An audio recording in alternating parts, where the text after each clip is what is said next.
नमस्कार दोस्तों, कैसे हैं आप। स्वागत है आप सभी का फिर से एक बार आपके अपने YouTube चैनल नॉलेज गुरुजी में। तो दोस्तों, आज मैं लेकर आया हूँ आपके लिए एक और इंटरेस्टिंग वीडियो। तो चलिए शुरू करते हैं। राजस्थान के करणी माता जी का मंदिर भारत के उन रहस्यमय मंदिरों में से एक है जिनके रहस्य आज दिन तक कोई भी नहीं सुलझा पाया है। भारत में ऐसे अनेक मंदिर हैं जो सब अपनी अपनी अलग विशेषताओं की वजह से प्रसिद्ध है।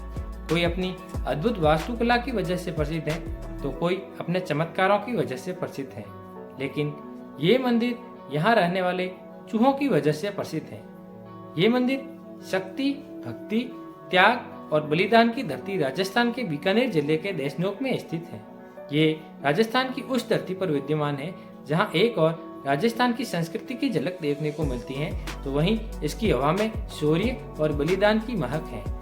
वहीं दूसरी ओर है यहाँ की आस्था जो एक दूसरे को जोड़े रखती है। और ये राजस्थान का वही विश्व प्रसिद्ध मंदिर है जहाँ के रहस्य आज भी विज्ञान जगत के लिए सिरदर्द बने हुए हैं। आपको जानकर आश्चर्य होगा कि यहाँ 25,000 से भी ज्यादा चूहे हैं जिनको करणी माता जी की संतान कहा जाता है। ये मंदिर वीरों की उस धरती पर स्थित है जहाँ पर लोगों ने अपना खून पानी से भी सस्ता कर दिया था। ये पर्यावरण प्रेमी मारवाड़ की उस धरती पर स्थित है जहाँ सिर्फ पेड़ों की रक्षा करने के लिए लोगों ने पेड़ों के साथ अपने आप को कटवा दिया था और जिन्होंने अपने यहाँ सिर्फ एक हिरण मार देने से बॉलीवुड के मशहूर अभिनेता को कोर्ट के चक्कर लगवाकर उसकी चप्पलें घिसवा दी थी। और यहाँ के हिंदुओं की करणी माता जी सदैव रक्षा करते हैं, चाहे वो युद्ध हो या कोई अन्य प्राकृतिक आपदा। आज मैं आपको बताऊंगा कि क्यों लोग दूर दूर से आकर देवी माँ के चमत्कार के आगे नतमस्तक हो जाते हैं। मैं आपको बताऊंगा क्यों इस मंदिर में इतने चूहे पाए जाते हैं और इसके पीछे रहस्य क्या है। साथ ही बताऊंगा करणी माता जी का और इन चूहों का आपस में क्या संबंध है। इसीलिए मेरे साथ इस वीडियो के आखिर तक बने रहे।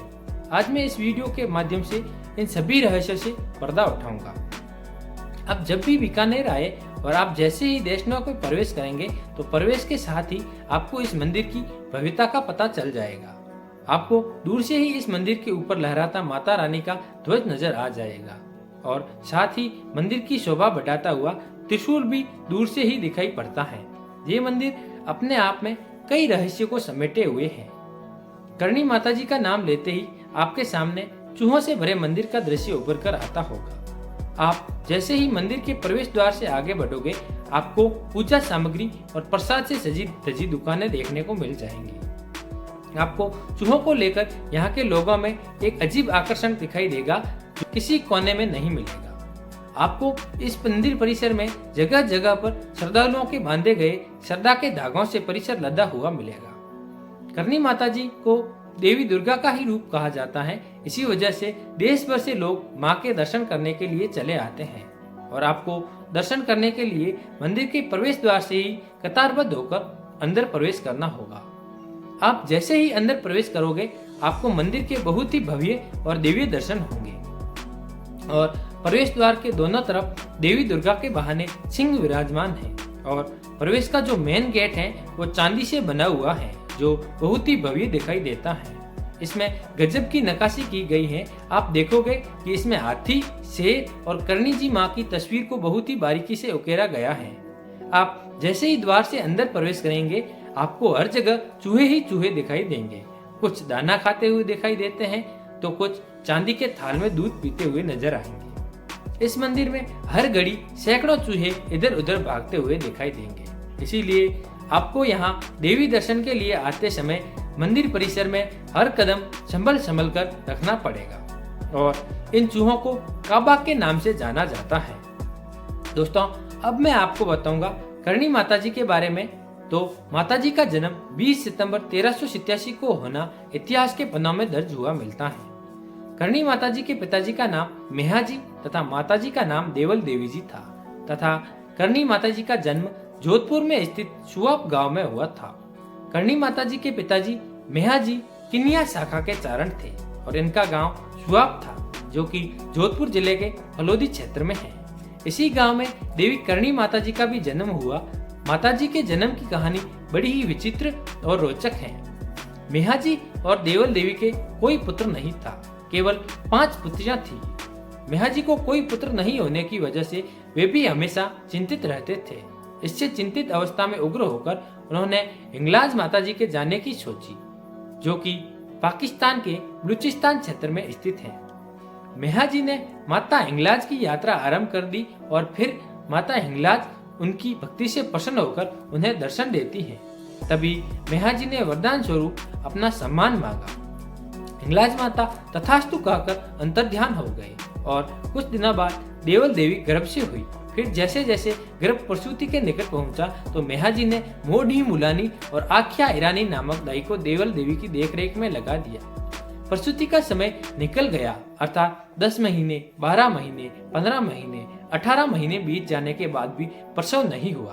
तो आखिर आख्या दाई ने सोचा, पता नहीं ये बच्चा कब जन्म लेगा और मैं यहाँ ज्यादा दिन नहीं रुक सकती, और वे वहाँ से चली गई। फिर मोटी मुलानी नामक दाई ने ही देवल देवी की आगे देखरेख जारी रखी। एक दिन सपने में देवल देवी को माता दुर्गा ने साक्षात दर्शन दिए और कहा, बेटी तुम सब्र रखो, मैं जल्द ही तुम्हारे गर्भ से जन्म दूंगी।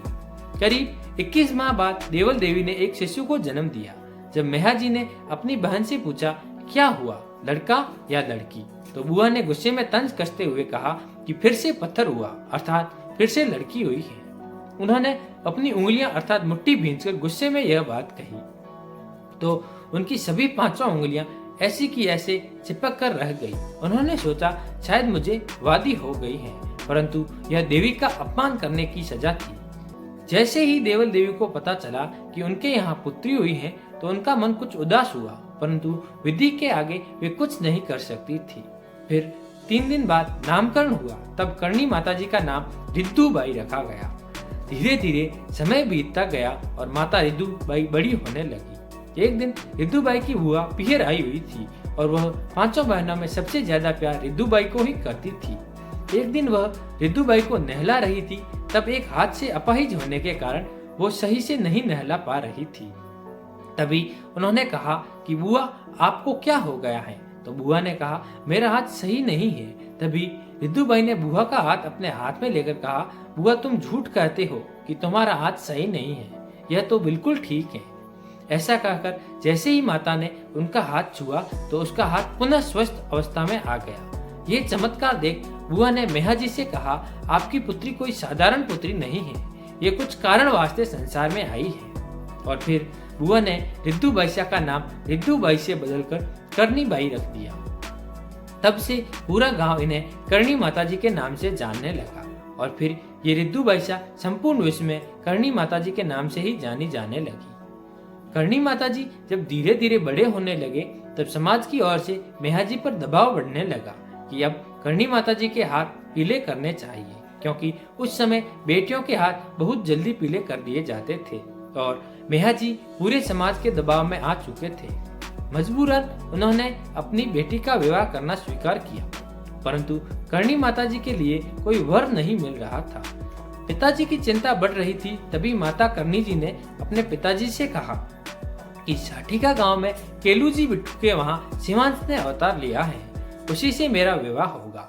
मेहाजी ने माता का आदेश पाकर केलूजी बिट्टू के पुत्र देपाजी से शादी की। बात शुरू कर दी। देपाजी करणी माताजी के बारे में जानते थे।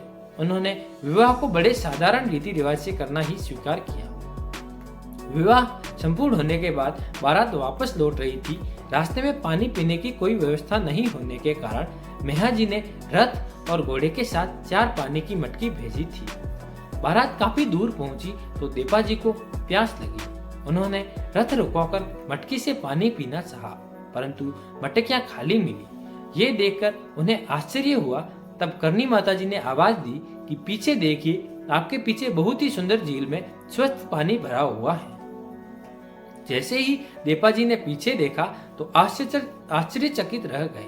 उन्होंने स्वयं उस स्वच्छ जल को पीकर अपनी प्यास बुझाई। देपाजी ने जैसे ही रथ का पर्दा हटाकर देवी को देखना चाहा तो माता दुर्गा के रूप में सिंह पर सवार हाथ में त्रिशूल लिए हुए तेजस्वी रूप के साथ देवी ने उन्हें दर्शन दिए और कहा कि मैंने तुम्हें भौतिक और अलौकिक दोनों दर्शन करा दिए हैं। मैं आपकी अर्धांगिनी जरूर हूँ, परंतु मेरा भौतिक शरीर काला, मोटा और लंबा चौड़ा चेहरे वाला है। इसीलिए आप मेरी छोटी बहन गुलाब के साथ विवाह कर लीजिए, वो आपकी गृहस्थी संभालेगी। तो देपा जी ने देवी का आदेश मानते हुए माता की छोटी बहन गुलाब से विवाह कर लिया और खुद संसार की भलाई हेतु गृहस्थ जीवन से विरक्त हो गए। इस दौरान उन्होंने खुद को माँ जगदम्बा की भक्ति में पूरी तरह समर्पित कर दिया। वहीं उनके धार्मिक काम और चमत्कारी शक्ति की वजह से उनकी ख्याति आसपास फैलने लगी। लोग उनका काफी आदर और सम्मान करने लगे और दुर्गा माँ का अवतार मानकर उनकी आराधना करने लगे। वे आज से 650 वर्ष पूर्व एक गुफा में रहकर माता की भक्ति आराधना करते थे और वो गुफा आज भी मंदिर परिसर में है। वे 151 वर्ष जीवित रहकर 23 मार्च 1538 को ज्योतिर्लीन हुए। उनके ज्योतिर्लीन होने के उपरांत उनकी अंतिम इच्छा का पालन कर लोगों ने उनकी मूर्ति की स्थापना इस गुफा में की। तब से निरंतर लोग यहाँ उनकी पूजा करते आ रहे हैं। और अब मैं आपको इस मंदिर में हर समय रहने वाले चूहों से जुड़ी कहानी के बारे में बताता हूँ। मंदिर में रहने वाले चूहों को करणी माता जी की संतान या वंशज बताया जाता है। इन्हें काबा के नाम से जाना जाता है। अगर आप यहाँ दर्शन करने आते हैं तो आपको अपने पैरों को घसीटते हुए चलना होगा, क्योंकि अगर कोई चूहा आपके पैर के नीचे आकर करनी लोक गमन कर सकता अपशगुन माना जाता है। किसी चूहे के करनी लोक गमन करने पर उसकी जगह चांदी का चूहा बनाकर रखा जाता है। यहाँ पर सफेद चूहे का दर्शन होना बहुत ही शुभ माना जाता है। ऐसा इसलिए माना जाता है कि सफेद चूहे माता जी के पुत्र हैं। इनसे जुड़ी कथा के अनुसार एक बार करणी माता जी का भांजा लाखन, जो कि देपोजी चारण और उनकी छोटी बहन गुलाब का पुत्र था, वह कोलायत में बने हुए एक सरोवर में पानी पीने की कोशिश के दौरान डूब गया और उसकी तुरंत मृत्यु हो गई। वहीं जब ये बात करणी माता जी को पता चली तब उन्होंने मृत्यु के देवता यमराज को कठोर तपस्या कर अपने भांजे को जीवित करने की प्रार्थना की। लेकिन पहले तो यमराज ने लाखन को फिर से जीवित करने से मना कर दिया, लेकिन बाद में उन्होंने करणी माता जी की कठोर आराधना से प्रसन्न होकर उनके सौतेले पुत्र लाखन को फिर से जीवित कर दिया।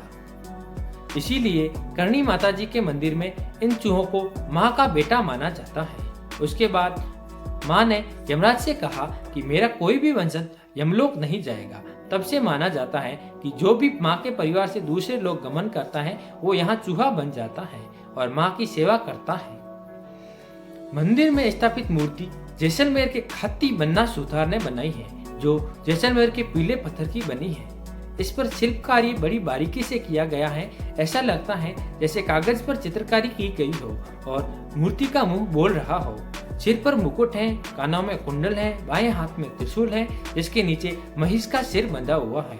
दूसरे हाथ में नरमुंड लटक रहा है, गले में आड़ और वक्ष स्थल पर मोतियों की दोहरी माला तथा हाथों में चूड़ियां हैं तथा घाघरे और ओढ़नी पर फूल उत्कीर्ण हुए हैं। मूर्ति पर सिंदूर की पोशाक पहनाई जाती है। प्रतिमा की पीठ पर सोने का तोरण बना हुआ है। मंदिर के गर्भगृह की मुख्य गुफा करणी माता जी के हाथ की बनाई हुई है और वो अपनी मूल स्थान के रूप में मौजूद है। इस मंदिर का विस्तार इसके केंद्र में रहकर हुआ। देशटोक में करणी जी का मंदिर किले नुमा है। 4 बुरुज बने हुए हैं। कोट बीकानेर के महाराजा सूरत सिंह ने बनवाया। सिंह द्वार पर देपाल सर चूरू के किले के किवाड़ चढ़ाए। गर्भगृह के सोने के पात्र बड़े किवाड़ अलवर नरेश बख्तावर सिंह द्वारा चढ़ाए गए हैं। बीकानेर नरेश डूंगर सिंह ने सोने का तोरण, सोने का कटहरे, सोने का छत्र चढ़ाया तथा डूंगर सिंह की महारानी जाड़े जी ने सोने का चंद्रहार चढ़ाया। महाराणा गंगा सिंह जी ने सारे मंदिर को संगमरमर से जड़वा दिया। संगमरमर का कलात्मक सिंह द्वार सेठ चांदमल जी ढड्ढा ने बनवाया। बीकानेर नरेश सूरज सिंह जी द्वारा नियत विधान के अनुसार ही पूजा होती है। चैत, भादवा, आशोद एवं माघ मास की शुक्ल पक्षी चतुर्दशी की 4 बड़ी पूजा होती है। शेष 8 चतुर्दशी की छोटी पूजा होती है। दिन में सुबह शाम 2 बार चढ़ावा होता है। इसके अतिरिक्त व्यक्तिगत पूजना की कोई सीमा नहीं है। अपनी अपनी श्रद्धानुसार लोग व्यक्तिगत पूजना करते रहते हैं। राजाओं और महाराजाओं व सेठ साहूकारों की दी जाने वाली बड़ी पूजन असाधारण पूजन कहलाती है। इसके लिए मंदिर के चौक में 2 बड़े बड़े कड़ाहे लगभग 5 फीट गहरे और 12 से 13 फीट व्यास के पक्की भट्टियों पर चढ़े हुए हैं। ये सावन भादवा के नाम से विख्यात है। इनमें लगभग 90 मन दलिया, 50 मन गुड़ व 30 मन घी का सामान एक साथ तैयार हो सकता है। पटियाला नरेश ने इस प्रकार की असाधारण पूजा की थी। देशनोक नगर की भी करणी जी द्वारा स्थापित कुछ मर्यादाएं थी।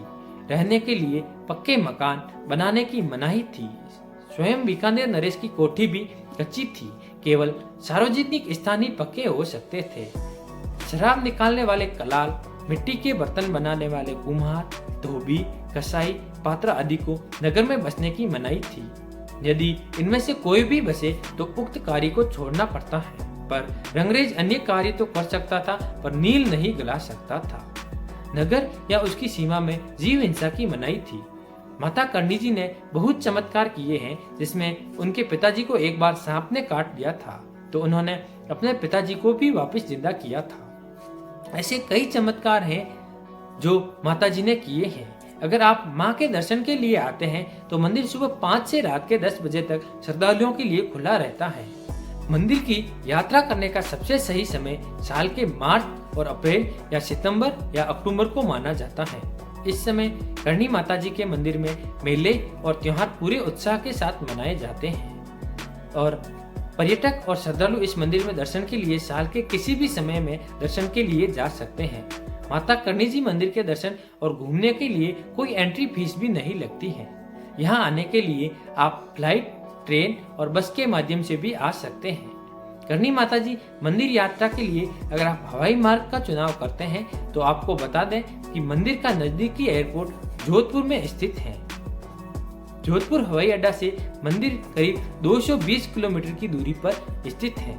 ये देश के सबसे बड़े और सभी हवाई अड्डों से जुड़ा हुआ है, इसीलिए आप देश के किसी भी शहर से आप यहाँ हवाई मार्ग से आ सकते हैं। और जोधपुर से आप करणी माता जी मंदिर जाने के लिए आप टैक्सी और बस का इस्तेमाल करके वहां तक पहुंच सकते हैं। माता करणी जी मंदिर की यात्रा के लिए आपने यदि ट्रेन मार्ग का चुनाव किया है तो आपको बता दें कि करणी जी माता जी मंदिर के नजदीक रेलवे स्टेशन बीकानेर का है, जो करीब देशनोक से 30 किलोमीटर की दूरी पर स्थित है। रेलवे स्टेशन देश के सभी बड़े बड़े शहरों से जुड़ा हुआ है, जैसे कि दिल्ली, कोलकाता, आगरा, जयपुर, इलाहाबाद, अहमदाबाद जैसे देश के अन्य शहरों से भी अच्छी तरह से जुड़ा है। आप इस तरह से ट्रेन मार्ग से करणी माता जी मंदिर तक पहुंच सकते हैं। बीकानेर रेलवे स्टेशन से टैक्सी या फिर कैब के इस्तेमाल से करणी माता जी के मंदिर तक पहुंचा जा सकता है।